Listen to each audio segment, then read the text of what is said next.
احرص على ما ينفعك. نحمدہ و نصلی علی رسولہ الکریم، اما بعد. برادران اسلام، آج کی اس مجلس میں نماز تراویح کے فضائل اور احکام بیان کیے جائیں گے. اللہ تعالیٰ آپ سبھی حضرات کو سننے، سمجھنے اور عمل کی توفیق سے نوازے. سامعین، تراویح، قیام اللیل اور تہجد دراصل ایک ہی نماز کے مختلف نام ہیں.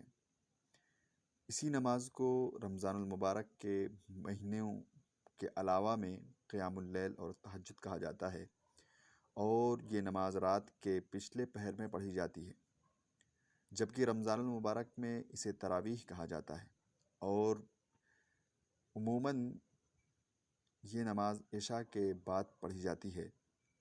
ویسے یہ نماز رات کے اول، وسط، آخر تمام حصوں میں پڑھی جا سکتی ہے. یہ ایک نفل نماز ہے اور نفل نمازوں میں اسے بڑی فضیلت حاصل ہے. اس لیے اللہ تعالیٰ نے اپنے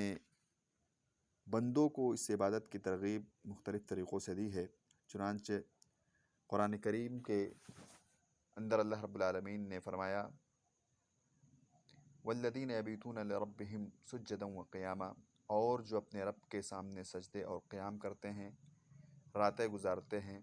اور دوسری جگہ اہل ایمان کی نیک خصلتوں اور اچھی عادتوں کا بیان کرتے ہوئے اللہ تعالیٰ نے ارشاد فرمایا، تتجافى جنوبهم عن المضاجع يدعون ربهم خوفا وطمعا، ان کی کروٹیں اپنے بستروں سے الگ رہتی ہیں اور وہ اپنے رب کو خوف اور امید کے ساتھ پکارتے ہیں. ایک اور مقام پر فرمایا، وبالاسحار هم يستغفرون، یعنی وہ رات کے پچھلے پہر میں اللہ رب العالمین سے استغفار کرتے ہیں. اور اللہ کے نبی جناب محمد رسول اللہ صلی اللہ علیہ وسلم نے ایک حدیث میں حکم دیا ہے کہ لوگوں، اسلام کو پھیلاؤ، کھانا کھلاؤ، صلہ رحمی کرو، اور رات میں جب لوگ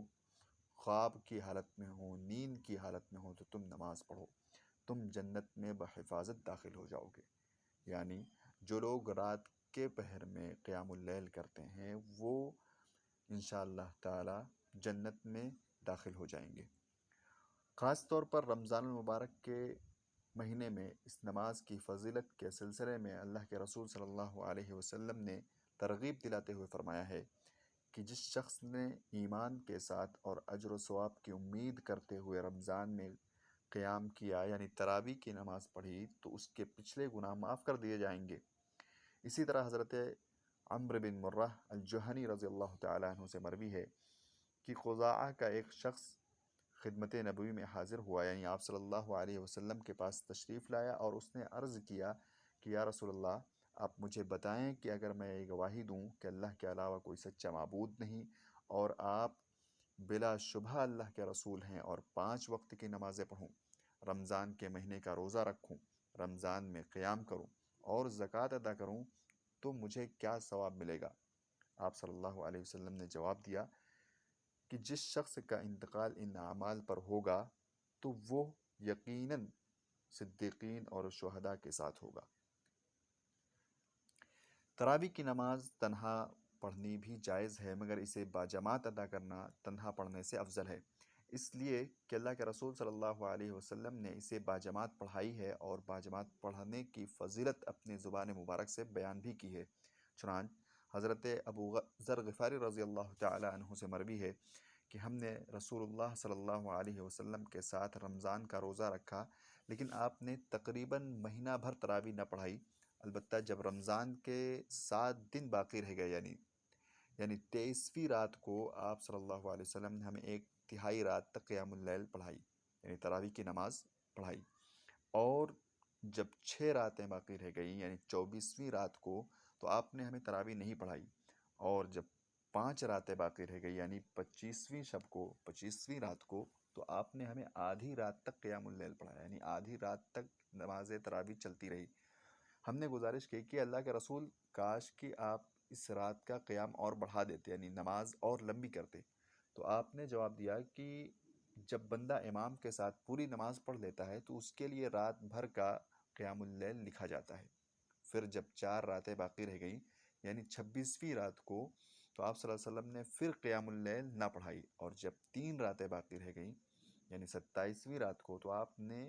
اپنے گھر والوں کو، ازواج مطہرات کو اور تمام لوگوں کو جمع کیا اور ہمیں قیام اللیل یعنی تراویح کی نماز پڑھائی، اور اس کو اتنا لمبا کیا کہ ہمیں فوت ہونے کا خدشہ ہوا کہ سحری نہ چھوٹ جائے ہماری۔ اسی طرح صحیح احادیث میں قیام اللیل یا تراویح وطر سمیت 11 رکعت ثابت ہے، یعنی تراویح یا قیام اللیل کی جو رکعات کی تعداد ہے وہ 11 رکعت ثابت ہیں وطر کے ساتھ، 8 رکعت تراویح اور 3 رکعت وطر، جیسا کہ صحیحین میں ہے کہ حضرت عائشہ صدیقہ رضی اللہ عنہا سے سوال کیا گیا کہ رسول اللہ صلی اللہ علیہ وسلم رمضان میں تراویح کتنی رکعت پڑھتے تھے؟ تو انہوں نے جواب دیا کہ آپ رمضان اور رمضان المبارک کے علاوہ دیگر ایام میں 11 رکعت سے زیادہ نہ پڑھتے تھے۔ تراویح کی نماز میں خاص صورتیں یا متعین آیتوں کے پڑھنے کا ذکر جو ہے حدیثوں میں نہیں ملتا ہے، البتہ متعدد روایات اور آثار صحابہ سے یہ پتہ چلتا ہے کہ اس نماز کی قرأت لمبی ہونی چاہیے تاکہ قیام دیر تک ہو سکے، اس لیے امام کو چاہیے کہ اگر مقتدیوں کے تھکنے یا اکتانے کا اندیشہ نہ ہو تو وہ قرأت لمبی کریں، اس لیے کہ تراویح میں طول قیام یعنی لمبی دیر تک کھڑا رہنا یہ افضل ہے۔ بعض مساجد کے ائمہ قرأت میں بڑی جلد بازی کرتے ہیں، یہاں تک کہ کلمات جو ہے وہ سمجھ میں نہیں آتے، صرف یعلمون تعلمون ہی سنائی دیتا ہے۔ یہ طریقہ جو ہے قرأت کا درست نہیں ہے، بلکہ خلاف سنت ہے، بلکہ اس سے قرآن کریم کے استہزاء کا ایک پہلو نکلتا ہے، یعنی قرآن کریم کا مذاق بنتا ہے۔ اس لیے ائمہ کو چاہیے کہ جتنا بھی پڑھیں ٹھہر ٹھہر کر صاف پڑھیں۔ خواتین بھی تراویح کی نماز باجماعت شریک ہو سکتی ہیں، بشرطے یہ کہ مسجدوں میں ان کے لیے جو ہے خصوصی انتظام ہو علیحدہ، اور وہ شرعی حجاب اور اسلامی آداب و اخلاق کا لحاظ کرتے ہوئے سادگی اور وقار کے ساتھ مسجدوں میں آئیں۔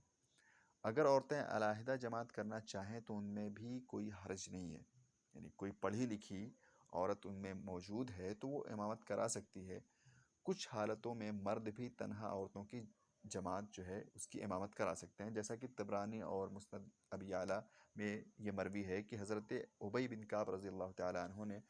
اپنے خاندان کی خواتین جو ہیں ان کی امامت کرائی تھی۔ سامعین، وطر سے فارغ ہونے کے بعد جو ہے آواز بلند کر کے 3 بار سبحان الملک القدوس کہنا یہ مسنون ہے۔ تیسری مرتبہ اس دعا کا آخری حصہ کھینچنا جو ہے یہ زیادہ بہتر ہے۔ اللہ رب العالمین تمام مسلمانوں کو تراویح اور قیام اللیل کی توفیق بخشے اور اس کے اجر و ثواب سے ہم سب کو بہرہ ور فرمائے، آمین۔ احرص على ما ينفعك